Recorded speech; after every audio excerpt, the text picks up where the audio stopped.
मराठमोळे director Aditya Sarpotdar ज्यांनी की मराठी इंडस्ट्रीला एक नवीन जनरचा चित्रपट दिला होता जो की झोंबीवली होता.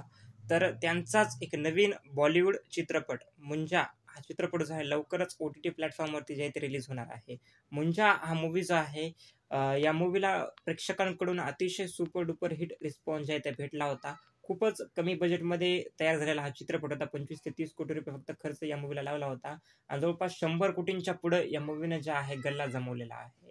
आणखी हा मूव्ही जो आहे थिएटर्समध्ये चालू आहे व 2024 मध्ये याने हिंदी बॉक्स ऑफिस जे आहे ते गाजवलेलं आहे. तर आता हा मूव्ही लवकरच प्रेक्षकांच्या भेटी जे आहे ते येणार आहे. परंतु येणार तर कोणत्या प्लॅटफॉर्मवरती, OTT प्लॅटफॉर्मवरती हे तुम्हाला प्रश्न नक्कीच पडला असेल. तर Disney+ Hotstarवरती हा मूव्ही लवकरच तुमच्या भेटीस जे आहे ते येणार आहे. तर तुम्हाला जर हा मूव्ही बघायचा राहून गेला असेल, तुम्ही थिएटर्समध्ये बघितला नसेल तर Disney+ Hotstarवरती तुम्ही हा मूव्ही जो आहे तो बघू शकता. थँक